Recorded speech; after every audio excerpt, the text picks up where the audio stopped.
Hi, this is Barbara Lynn Burns for Art and Soul Insider. So in this video, we have a featured art supply, a guided meditation, an art project, and an oracle card reading at the end. And this is all put together to help you on your art and wellness journey. So today, for the featured supply, we have, let's see what I have written down, dotting tools and ball styluses. So if you don't know what they are, stick around. Then for the guided meditation, we have one called Be As You Are. It's a really nice one.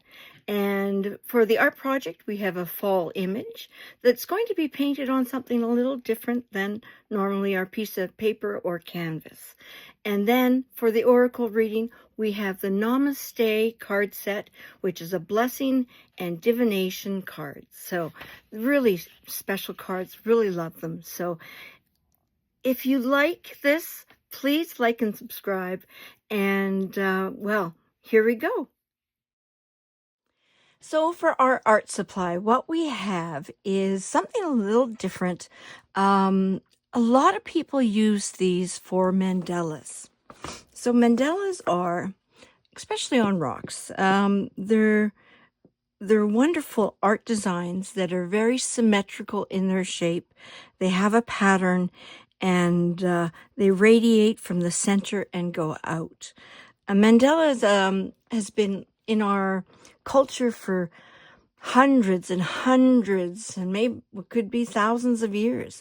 It's a very special design as humans that we've created, and we've recreated them all throughout history. So these are some mandalas that are done on rock with what supply we're going to be using today, which is the dotting styluses or the dotting markers or dotting tools, and the ball styluses.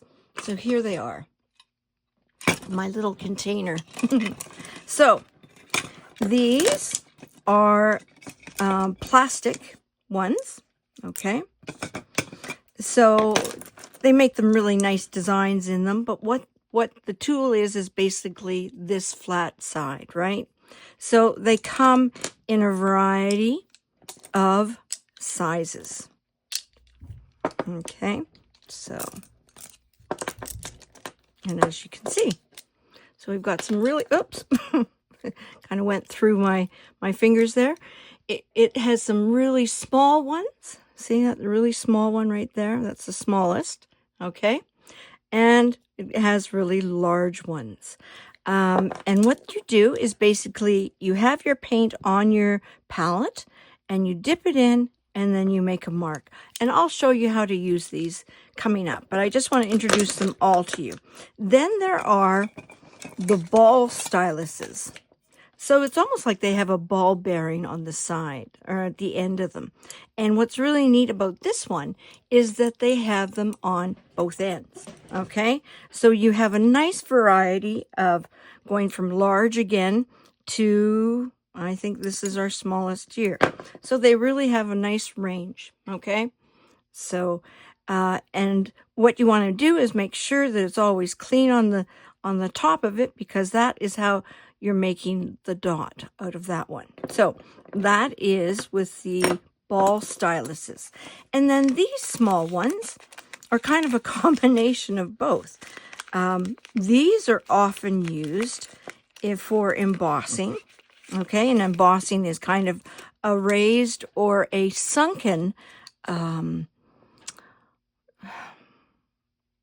change in your paper, I'd say. Yeah. So so here again, these range from larger right here, okay, to the smallest, which looks like, oh, it is this one right like that. Really tiny. Okay, really tiny. So these are the dotting tools as well as the ball styluses. So I'm going to kind of put these a little to the side, take out my journal again, get us some paper here. Okay, let's use this. So what I do is I get my palette. Okay, it can be any type of palette.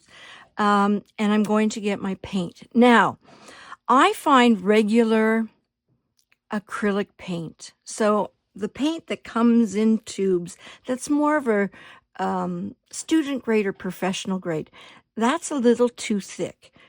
What works really well is more the craft paint. So the craft paint, such as Americana or Deco Art, I'm going to even today be using this Arteza acrylic colors. Okay, I'm going to be using those. So here we go. So with these, you always want to shake it up, mix the paint really well. Okay, and then, if I can, probably break a nail here. There we go. Oh, it wasn't that hard on. There we go. It was just a little stuck. Take a dollop of paint and see how it's a little more liquidy. See how it kind of runs a bit? See? That has a little bit more liquid in it. Okay, so you take it, press down, make sure the bottom's nice and covered. Okay. And I'm going to go straight down like that. Lift. And you get a nice crisp edge. I'm not going to use this one again. I mean, I could. Let's try. I find you always want to use your paint when it's fresh. Okay? Because you see then, you sometimes get these little lifts, right? Where the paint is thinner and you can kind of see what's underneath there a bit. Okay? So, I like it always when it's fresh. So the next one is the ball bearing. Okay? Ball stylus. These do not make a bigger circle as you think. That looks pretty big. That looks like it's going to be about this size, doesn't it? But it's not. Okay? Like that. And press down straight. And then lift. And there you go. There it is. It's a little different, right?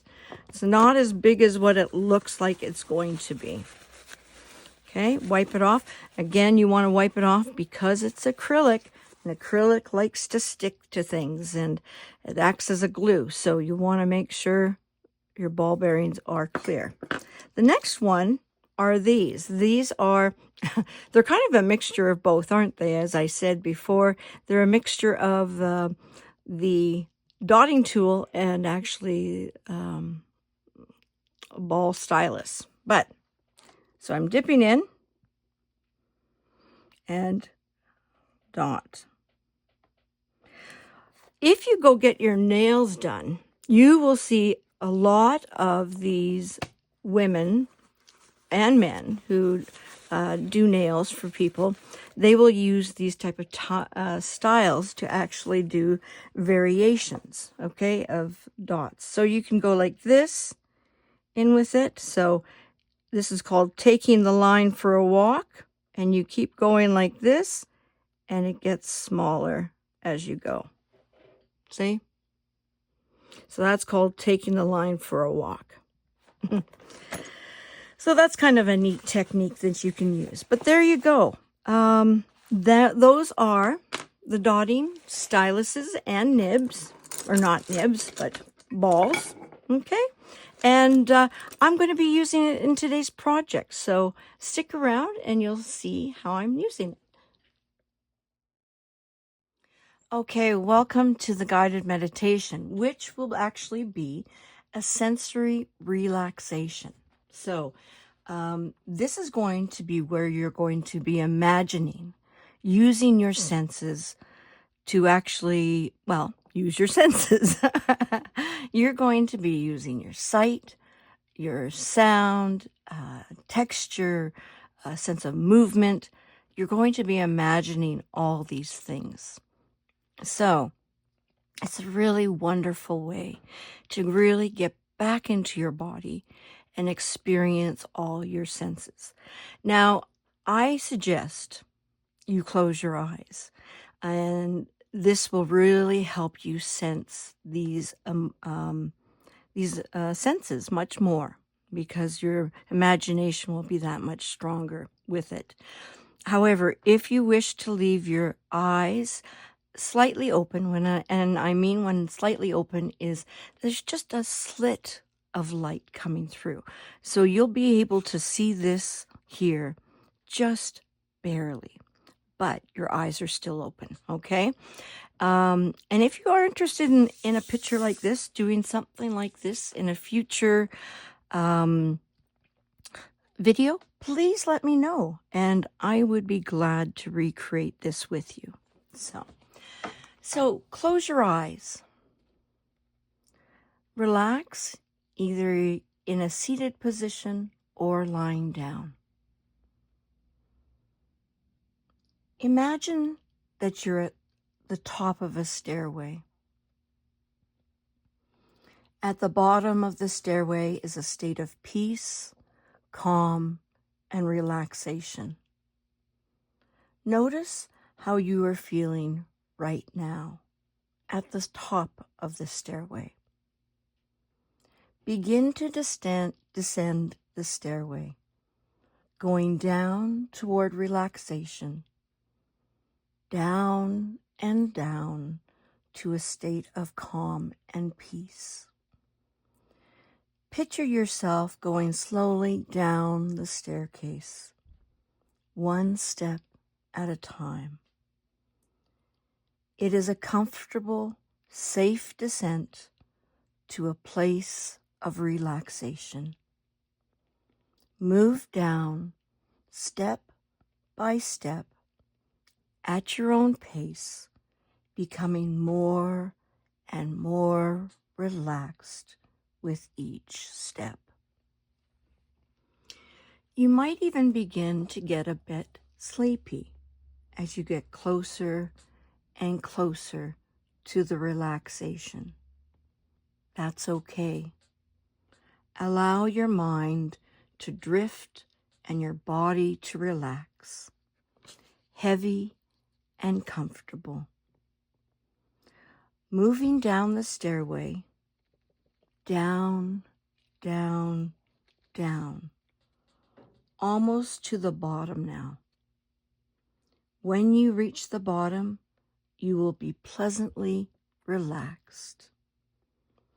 Now that you are experiencing a feeling of relaxation, create a mental picture in your mind of these relaxing visual images.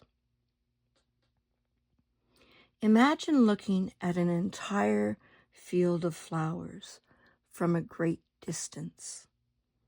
See the flowers growing all the way to the horizon, as far as you can see. Focus in closer and closer until you're able to focus on several blossoms at arm's length. Now imagine looking at one beautiful flower. See the color, the petals, the leaves, the stem. Imagine looking at the flower from very close up. See the little details of the flowers, including any texture in the petals, drops of water, and grains of pollen. Create a new visual in your mind now. Imagine that you're looking at a piece of crystal. The crystal itself is transparent, but becomes bathed in a variety of colors as light is transformed on its surfaces and within the crystal. See the shining colors, moving, ever-changing, flowing. See the surfaces of the crystal and the light shining upon them and reflecting off of them. Are the surfaces smooth or rough, rounded, sharp? Imagine this beautiful piece of crystal. Picture turning and moving the crystal to see the light play upon and radiate from it. Can you see through the crystal? What does it look like? Let's move on now to one of the other senses, hearing. Can you imagine the sound of waves? Hear it in your mind, the sound of waves washing to the shore.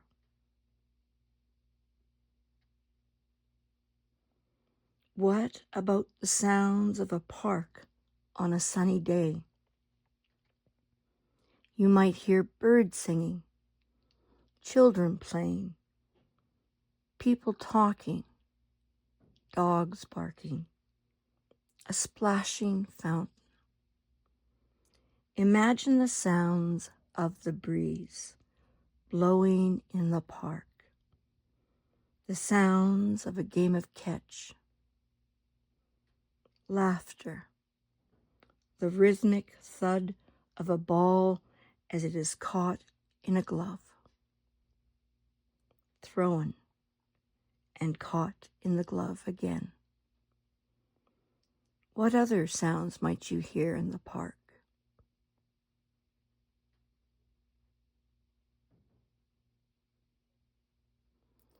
Now imagine a different sound. The sound of rain on the roof. Imagine the sound of the rain as each drop lands. You may hear the gentle sound of a few scattered drops, or you may hear a harder rain, the constant tap, tap, tap of many drops landing together. Hear the sound of the rain. Now let's imagine the sense of smell. Can you imagine the scent of baking cookies? The warm mix of vanilla, sugar, maybe some chocolate. Now move on to imagine the sense of taste. Imagine placing slices of lemon against your tongue. Imagine the sour taste of the lemon if you were to bite into the slice. Now imagine the taste of something sweet, a candy, a cookie.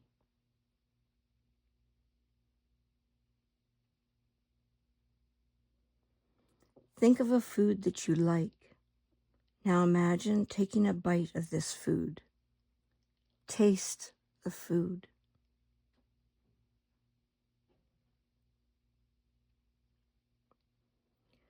Let's imagine now the sense of touch. Picture an animal that you like. Maybe a friendly dog or cat or rabbit with very soft fur. Feel the soft fur on the palm of your hand. Imagine moving your hand along the sleek fur.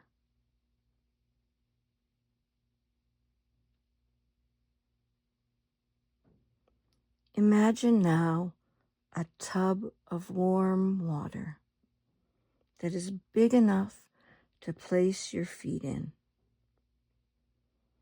Imagine placing your bare feet into the tub of water. The water is pleasantly hot. Feel the warm water on your feet all the way up to your ankles.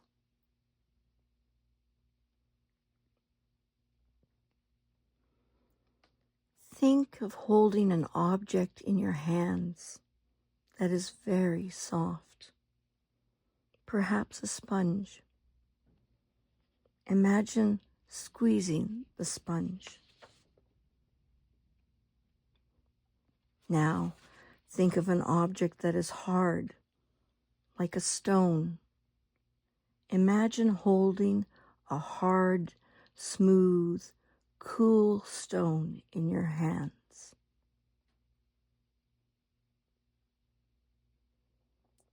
Think of touching something rough, like the bark of a tree. Imagine moving your hand along the tree bark and feeling the details of the rough surface.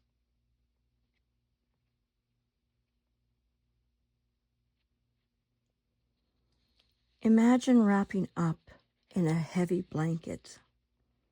Feel the blanket wrapped tightly around you, providing firm but gentle pressure all over your body.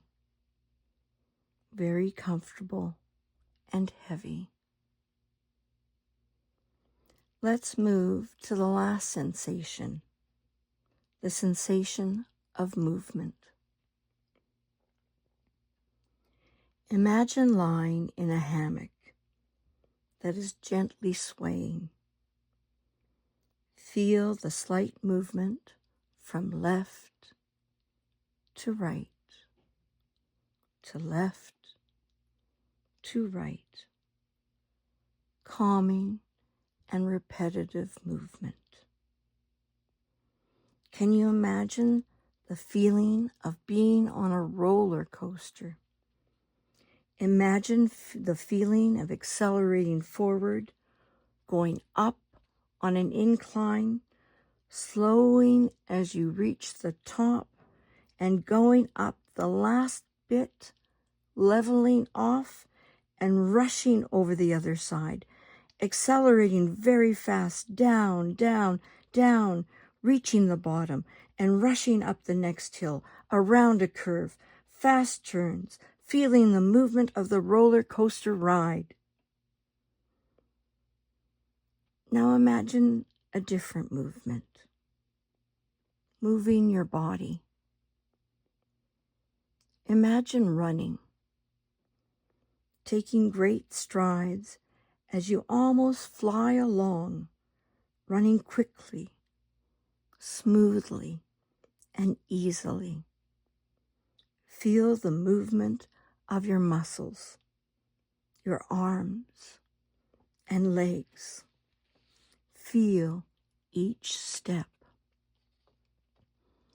Lastly, imagine how it would feel if you were able to fly. Imagine moving through the air. Feel the movement as you glide, turn, move up, move down, fly through the sky.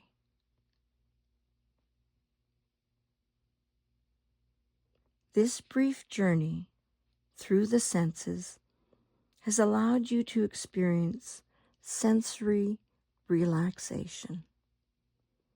Now it is time to return to the present. Get back in touch with your environment. Imagine a staircase once again. You're at the bottom of the staircase right now. At the top of the staircase is a state of alertness, awareness, and calm. When you reach the top of the staircase, you will be fully awake and alert, ready to complete your usual daily activities while maintaining a feeling of calm. Proceed up the staircase, moving higher, higher, higher, reaching the middle of the staircase, becoming more and more alert. A few more steps. Take the last few steps, reaching the top of the staircase. Take a deep breath. Exhale. feeling calm and alert, you can open your eyes now and stretch. Isn't that wonderful? I really like that one. I can really sense everything. And especially, when we had that lemon, oh my goodness, my mouth started salivating. Yeah, and those cookies smelled awfully good to me. So I hope you enjoyed that as well. Again, you can come back to this anytime. Just make note of the video that you're watching today and that this is the sensory experience one. And just again, as I mentioned before, everything is time stamped for you. So all you have to do is go find the time and press play. So happy you could join me with that one. Okay, so here we are for the project. So the project is going to be a full visual. I'm just kind of setting up here. So we are going to be using the dotting tools and the ball styluses. Okay, so that's going to be some supplies. Now, you say, Barb, I do not have any of these fancy tools. Now, these fancy tools are quite economical on Amazon. I found them on Amazon. I'm not sure if they're in craft stores. They might be.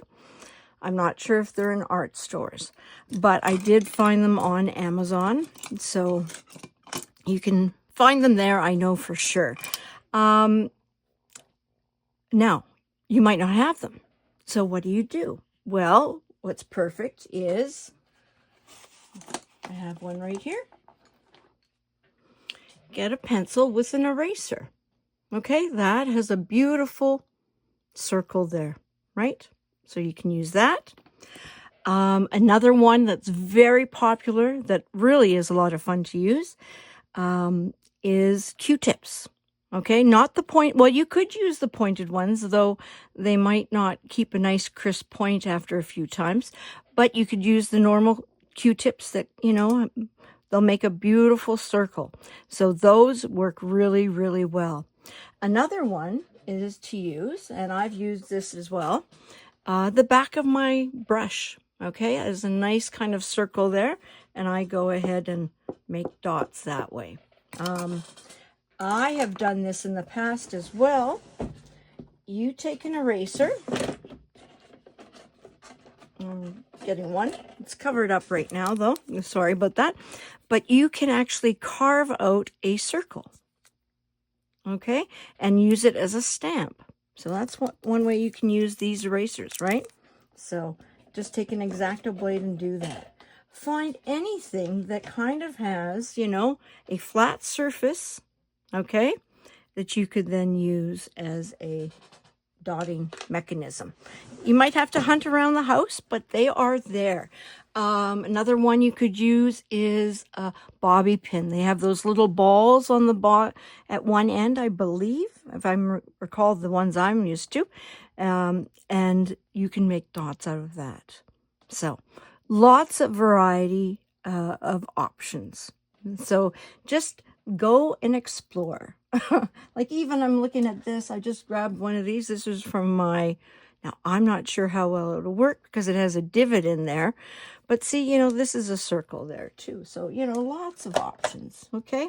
So just go around hunting. So we're going to need some dotting tools. I'm going to be using my pencil. My support, or what I'm going to be painting on, isn't canvas.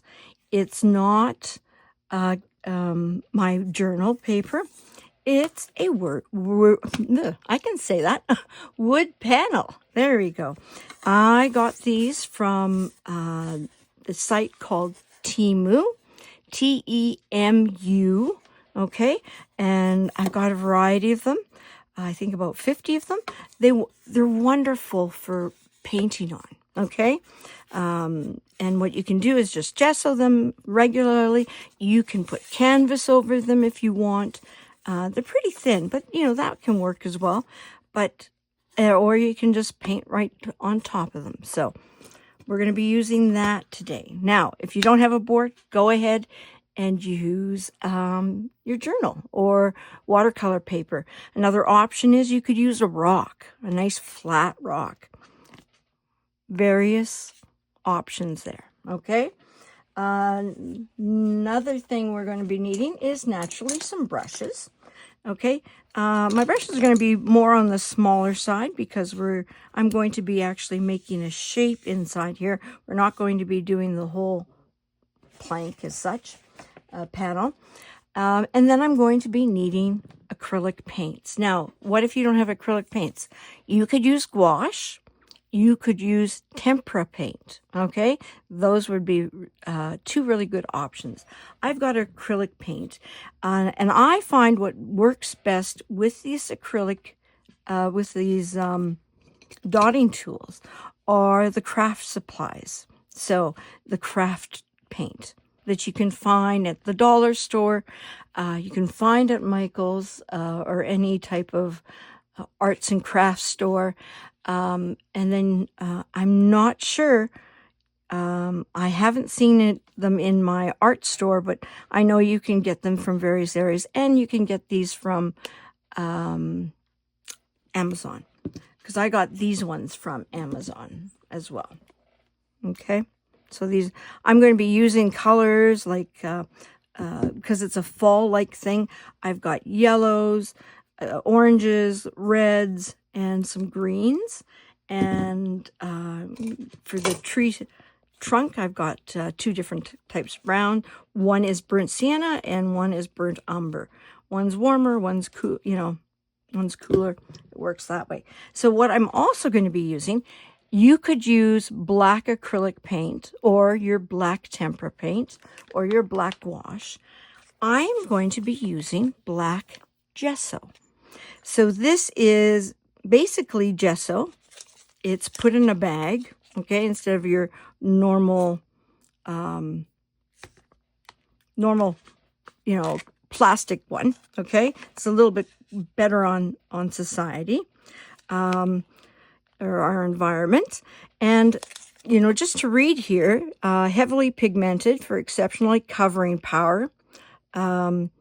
It's a matte finishing, fluid acrylic, ideal for painting ground. So creating like when you gesso your board or you gesso to prepare your paint for painting, okay?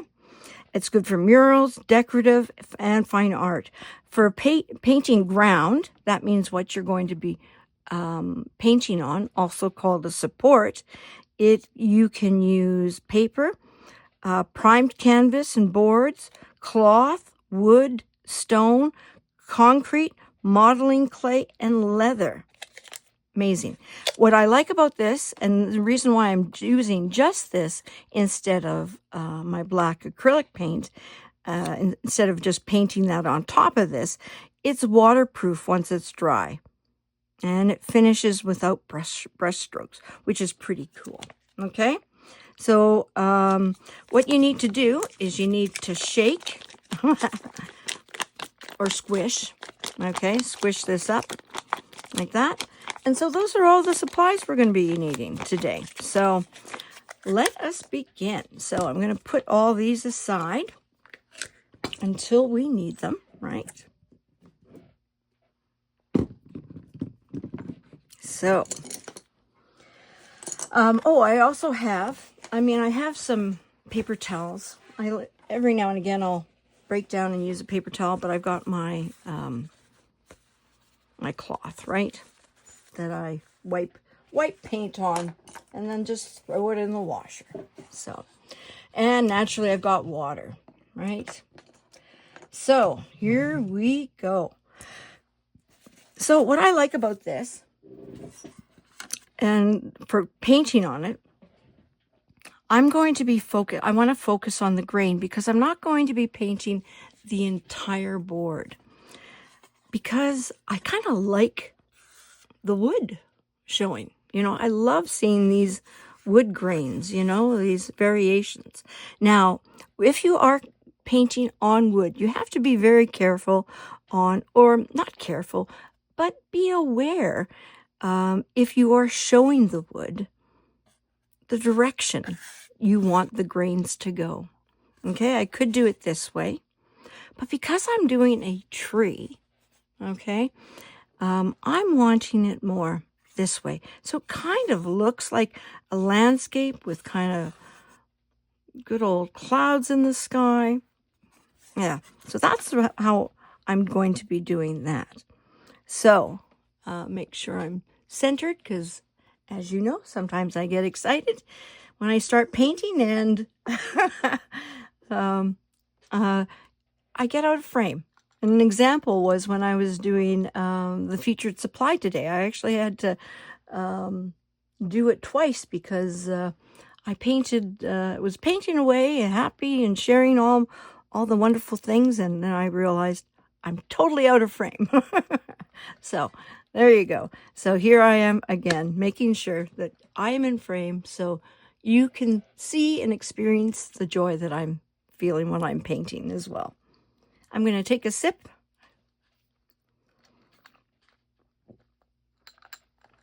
Okay. So as I said, I'm going to be showing not most of them. I'm going to be showing the grain. I'm going to be making this somewhat big. Okay, so so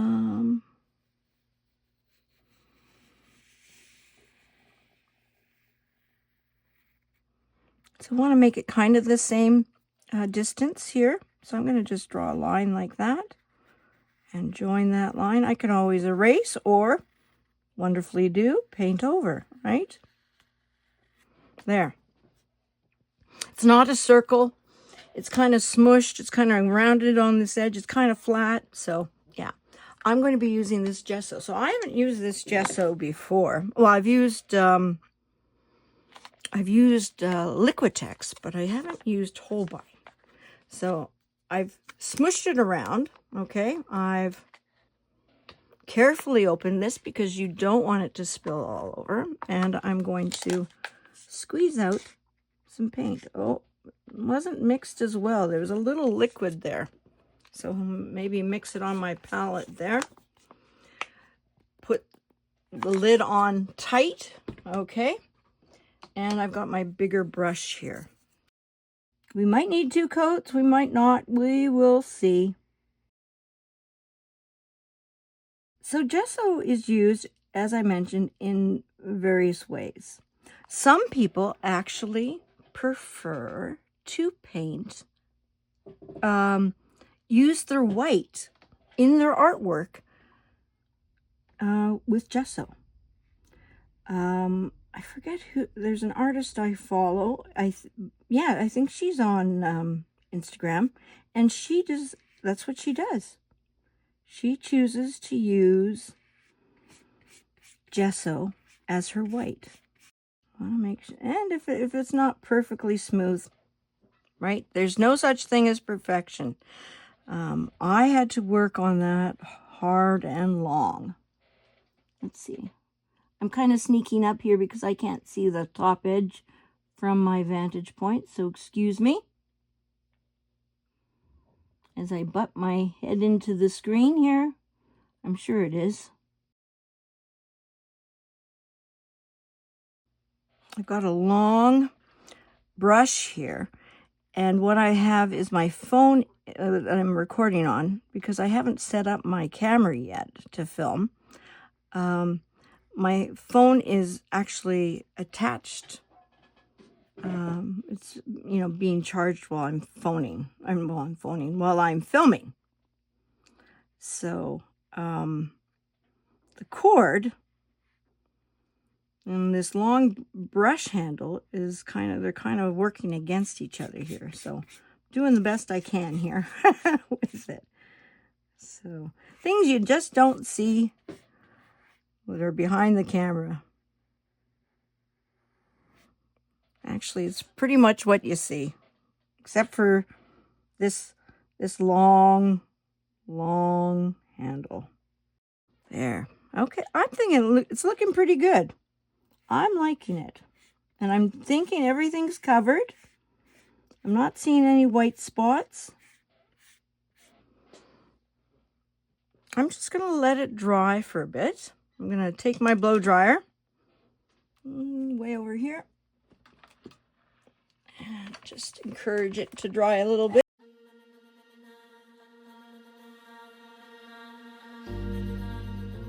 Take off the black on my... I always take off my excess paint, okay, first, right? Because then there's less paint in my water, right? So, and the reason why I'm concerned with that is because I don't, in this basement, I don't have a sink. So I have to go all the way upstairs. Not that that's a problem, but you know, when I'm in the middle of artwork, I just want to continue with that, right? So there we go. So even as much as I released all that paint, see how dark my water is already? Yeah. So it's amazing what holds it within a brush, right? So remember, wash your brushes really, really well once you're done, right? So I'm just going to, oh shoot. I'd like to say, I was just getting rid of this gesso, but then I forgot that I like to paint in my journal. Sorry, I was thinking and I was trying to turn pages and doing lots of things all at once. And I'm going to just rinse my palette just a bit because I've got a whole bunch of other colors that are coming. And I don't want the black to interfere with their coloring. There we go. There. I feel like you've really painted when you come away with paint on you. So there you go. Now, what I'm going to be doing is I'm going to have a ground here, and then I'm going to have a tree. So the tree is going to fill this whole space, really. So maybe I will use my pencil. Where's my pencil? Over here. Didn't put it back where it belongs, so I'm going to kind of create a little hill. Not really big, but a little one. Okay. And I'm going to draw the tree. So the tree is not going to be a realistic tree because naturally we're using dots for the leaves. So, I might not show up. I'm going to have to go darker, I think. Yep. I'm going to have to not sketch as much, but go darker for you in order to see that. So, do you see that line? I can't really see on my camera here. Oh, yeah, you can. Okay. So, there's that. I'll go and sit down again. Just want to make sure that you can see it. It never occurred to me with that black until I was like, oh, right. You might not see it. So I'm going to work in thirds. This is kind of a third, not really. This is going to be a third with all the leaves and the part of the tree. So then here will be the trunk.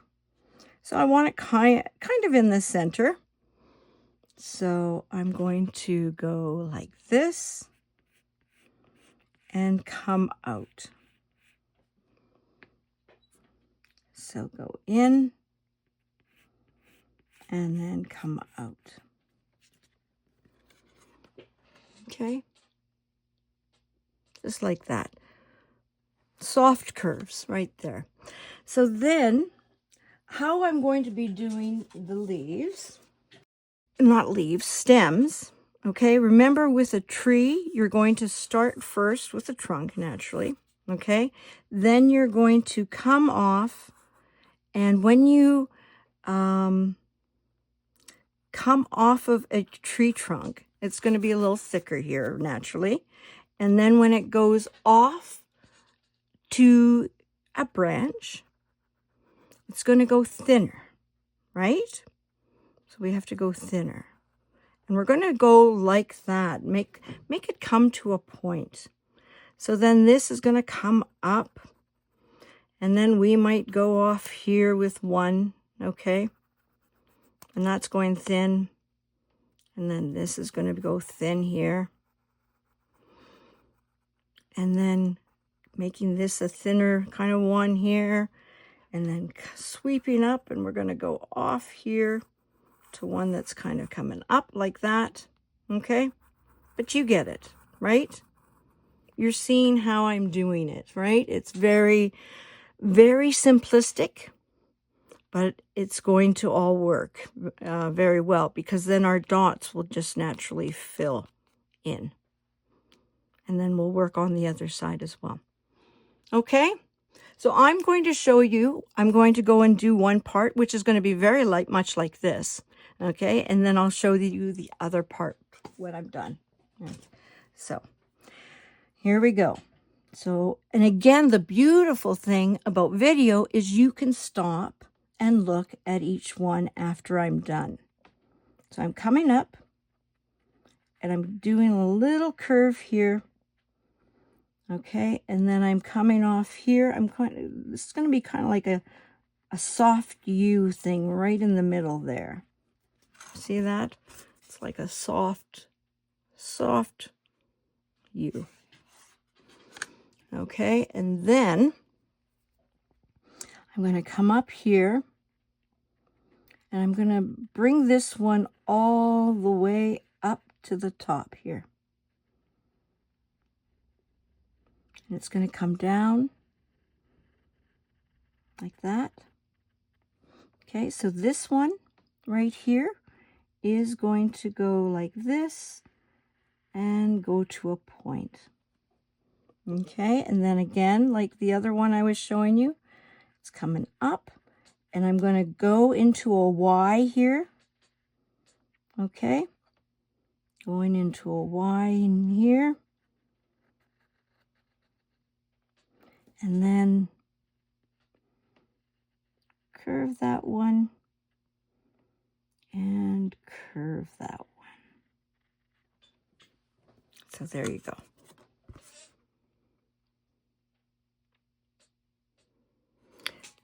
Just like I showed you with the other one. I would have liked this one a little bit longer and this one a little bit curved this way. But, you know, I'm okay with it. Again, if I really wanted to change it, I could erase it. But I'm happy with it. It'll work, right? So now this side, I'm going to be divided into three. So I'm going to go one way, I'm going to go another way, and I'm going to go kind of straight. So here we go. With that offshoot, we're coming into this space, because if we did one that was similar, just doing it like this and then another one on that side, it would be a little bit empty here. So we've got to use this space. So we're going to bring in our branch right in here. Okay. So bring in a branch like so. And then like that. Okay. And then this one, again, I'm doing a big, long kind of loop-de-loop or curve as such. It's not a loop-de-loop. And just bringing it back here. Okay, so there I've got my kind of my Y or my V. Now I'm going to go straight up, but kind of with a curve though. We want it kind of organic, so I'm kind of doing a curve like that with this. Doing like that. Oh, that's really kind of too thick, but it's okay, it'll work. This isn't a realistic tree, so we're okay with changes like this, right?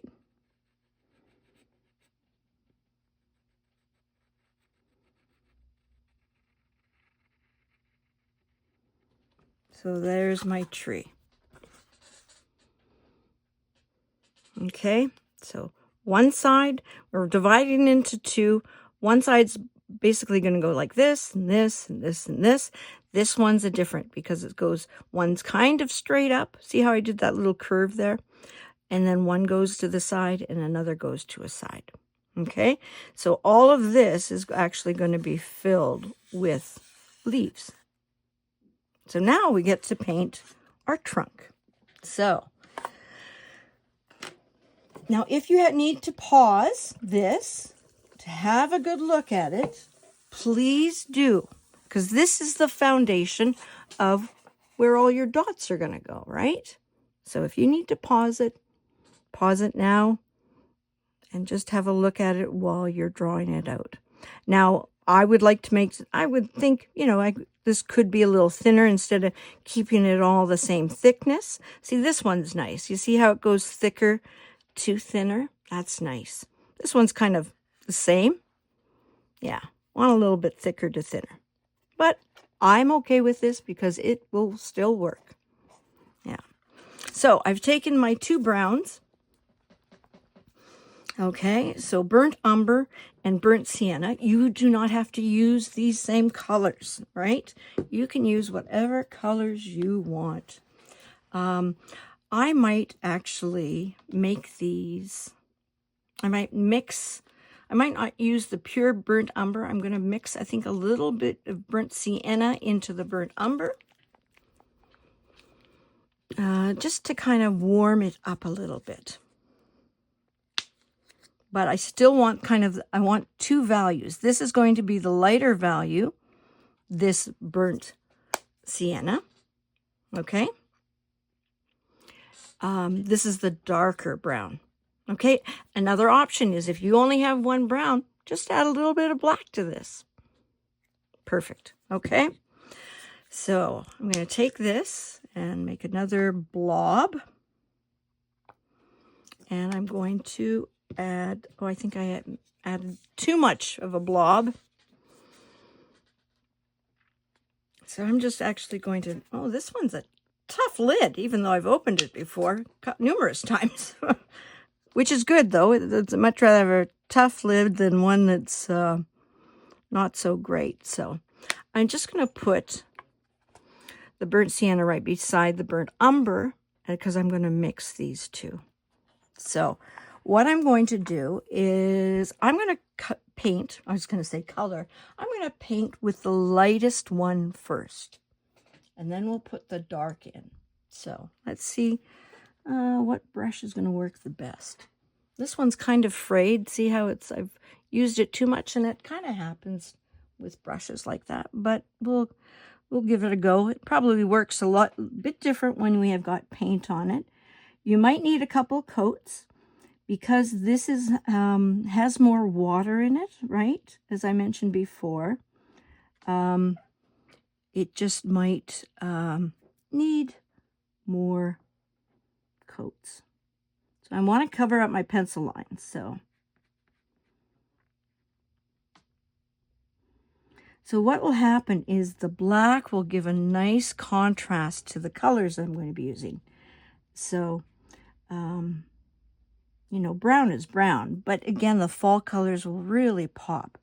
And they'll also pop because these colors that I'm using are a bit different. They have kind of an iridescence to them. So these leaves will look kind of sparkly, is my intention. Now, if you don't have sparkly paint, you can buy additional media that you actually add to your paint, and it's called iridescent medium. I believe you most likely will have to go to an art store. At least that's where I got mine. And that will actually change your acrylic paint. So don't try to do your second coat while it's still wet. That's not going to work. You're just going to be moving paint around. With the acrylic, I think you wash, with any of them. You have to wait until it's dry. Now, I just was thinking of something. That's why I was kind of pausing there. I should have started at the top and worked down, because you see what's happening? This is wet here. And what's going to happen? My hand wants to go there while I'm painting the top. So it's a good idea, if you're right-handed, paint from the top down, okay? And also left to right. If you're left-handed, you're going to start on this side, work down, and then over. Silly me. But I am glad I caught it before hopefully before you painted. If you painted, just dry. If you are scared of,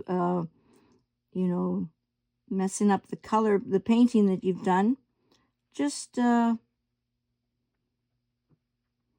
blow dry it, and just start the way I said you should. So don't follow what I do sometimes. There you go. Just being very conscious of covering that pencil mark. So what will happen with the leaves, because they have a little bit of a shine to them, right? They're going to stand out because our background is matte, because the gesso is matte. And the bark is matte with these, okay? Majority of times, acrylics do dry flat. And when I say flat, I mean matte. Sorry. It's kind of another term I use. Oops, didn't get that as I wanted. Went a little further than I wanted. Oh well. If I wanted to change it, I could. I could go back with the black gesso, but I'm okay with this. Now, I think some of you might think, gee, she lets a lot of things go, and says, oh, that's okay. When I'm creating a work that is very important to me, I'm much more of a stickler, but at the same time, I am sensitive with myself, because it's so easy to be hard on yourself.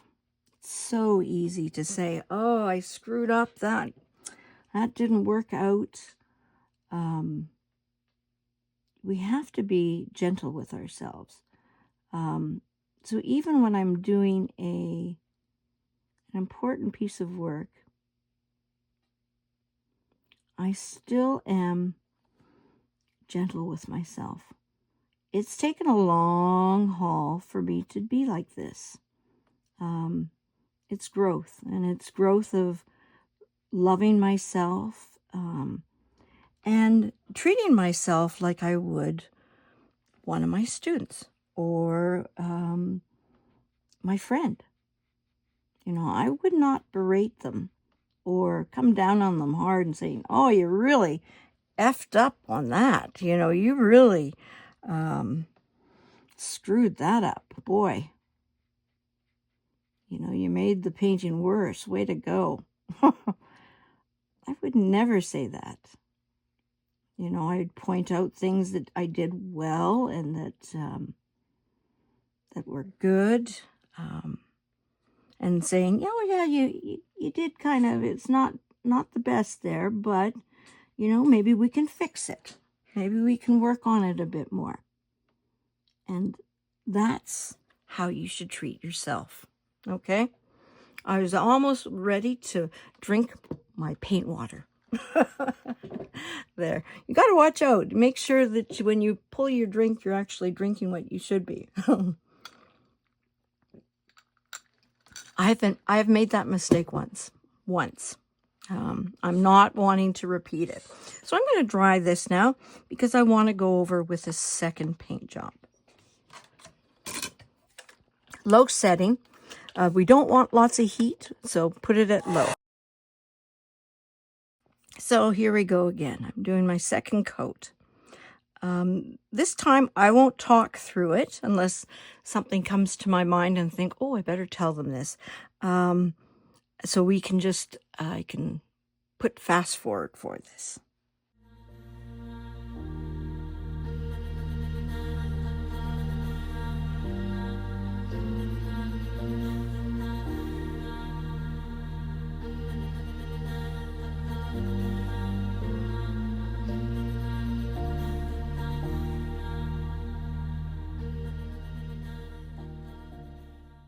So I'm not going to be putting on an extra coat on the ground because I would like some of that darkness that is in the ground to actually show through. So we've got some brown, and you can see kind of how it's not all covered, right? See that? Well, with the tree, I wanted it covered. Now, with the tree, remember, I'm going to make it look a little bit more three-dimensional. So what's going to happen is I'm going to take a mixture of this burnt umber. Look, it's already starting to create a film there. Okay, burnt umber. I want to make sure I have enough paint. It's not really the best job of doing this with your brush because then your brush gets all a little too thick with paint, you know? But I'm doing it anyways. So now, okay, I'm going to take some of this burnt sienna, and I'm mixing my colors, and I'm okay getting this contaminated with another color. So I'm still wanting this dark, but I'm wanting it a little warmer. Oh, that's looking good. Maybe one more touch. There we go. So when you're mixing with your acrylics, it's very important that you mix everything, right? Don't, mix really well in the center and then do really bad on the outside. We want it all covered. So now I'm wanting it to be a little bit three-dimensional. So what I'm going to do is kind of create a shadow type of line through the darkness of underneath this branch, all coming down the side of this tree trunk. So kind of like it's coming down on the side like that and coming down.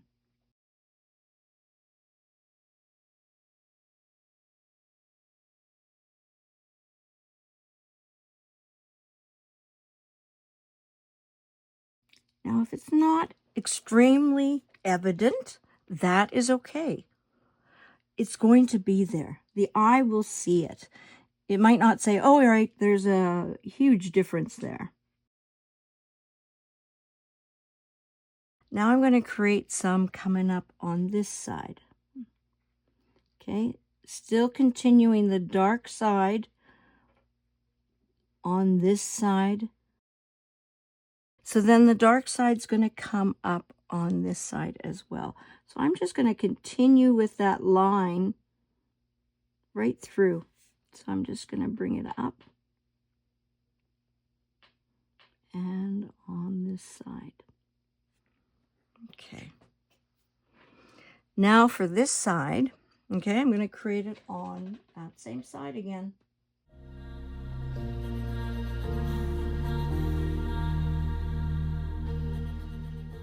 Can you see a little bit in there? A little deepness.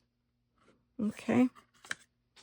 Now on this side, we're going to create the darkness again on this side. So just to be consistent, right? We want consistent light. So the consistent light is coming again on this side. Stop right where that branch looks like it's coming, okay? And then we want the dark side. This side, yeah. I just had to think about that. I was like, I'm just going to bring this.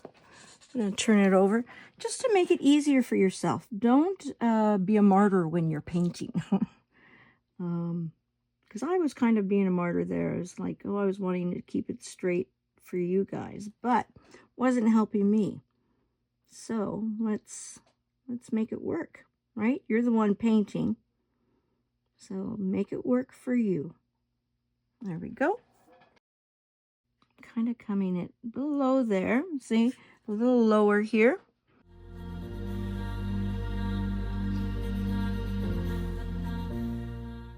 Okay, so now it looks like what I was doing is dry now. So I'm just going to go over that again. So I'm going to do this properly again. Starting on the far side. because I am right-handed.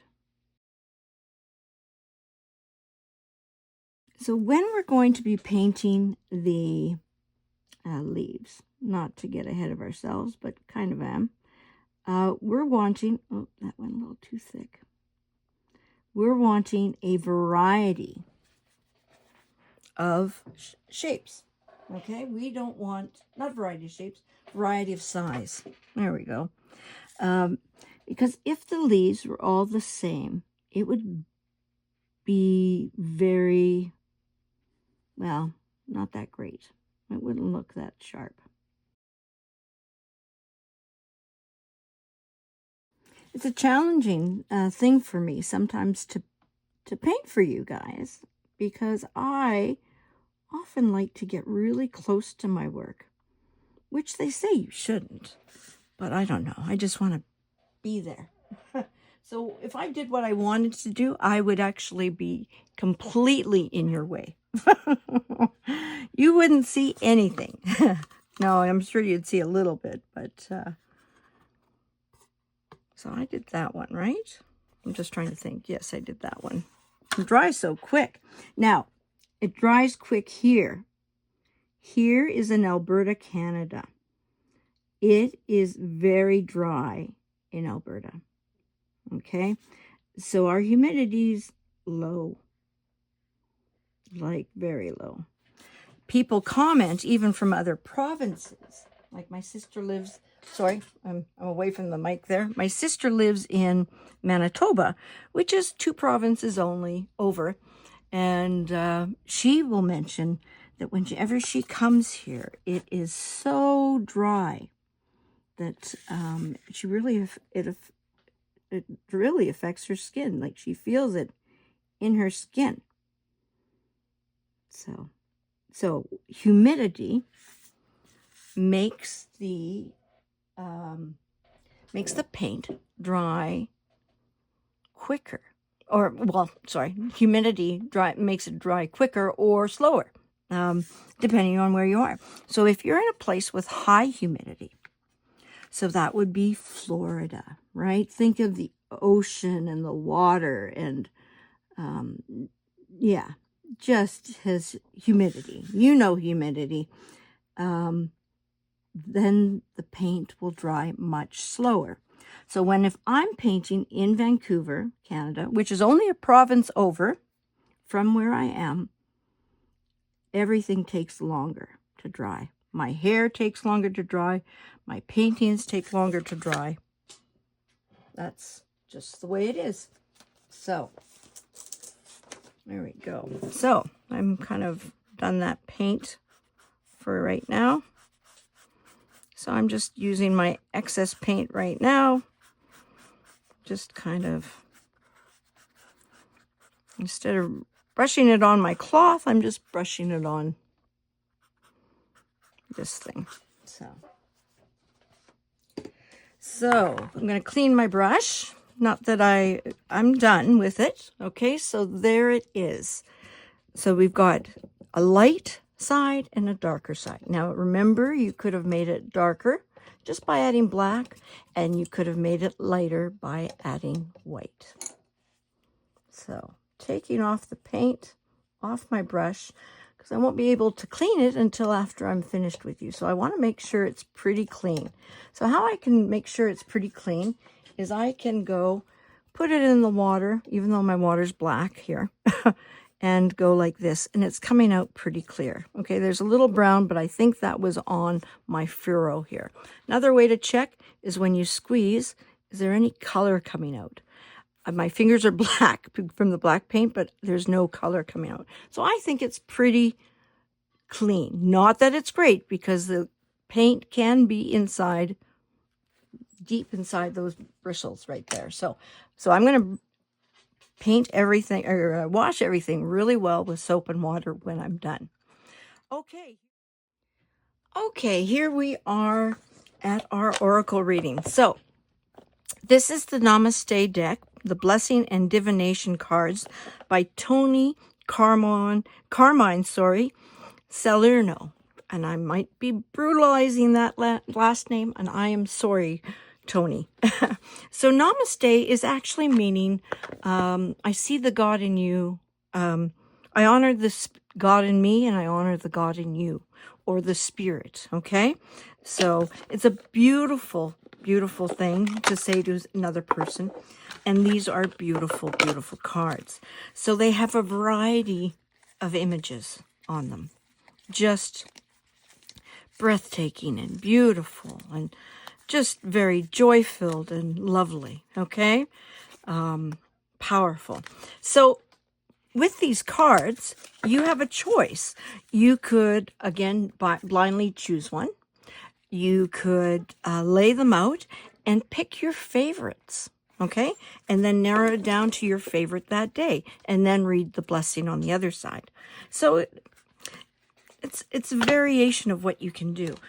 This is the type of card that you could use every single day. I mean, you could always pick up your oracle cards and get a meaning. You know, what is the Empress mean, right?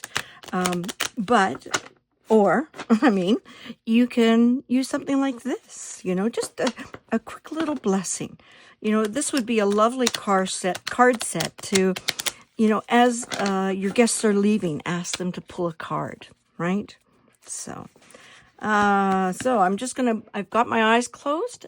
We're going to choose a card that's going to be for someone that's watching, or it could be for the collective, which means all of us.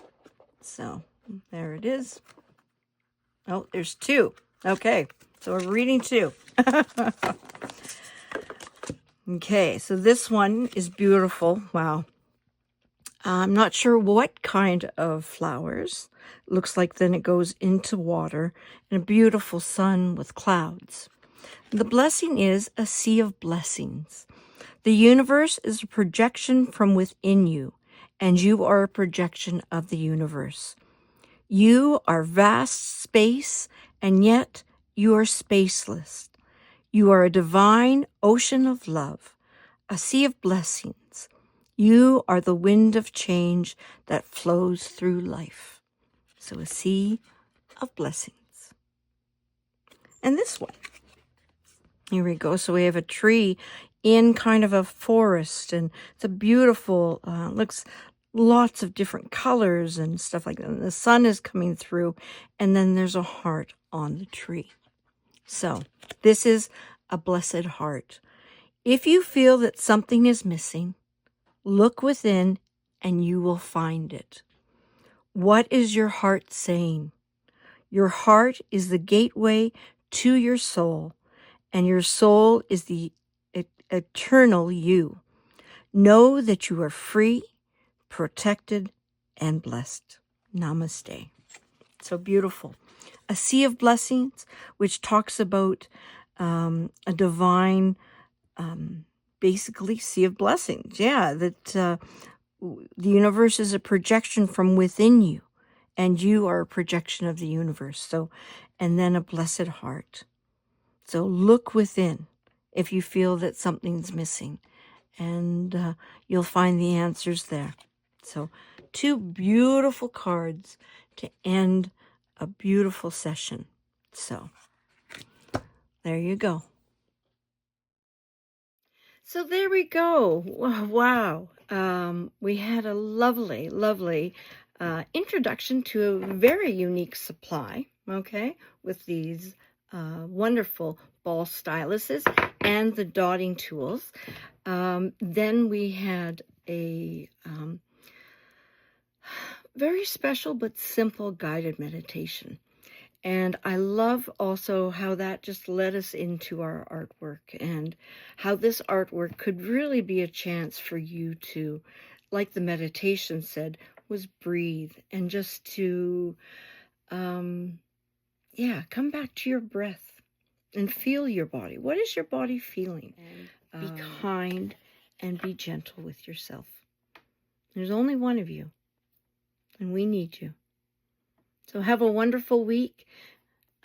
Again, be kind and gentle with yourself. And when you're faced with a situation, try and let go. And do the best you can, but that's all you can do. So, Have a wonderful week. Have a wonderful day.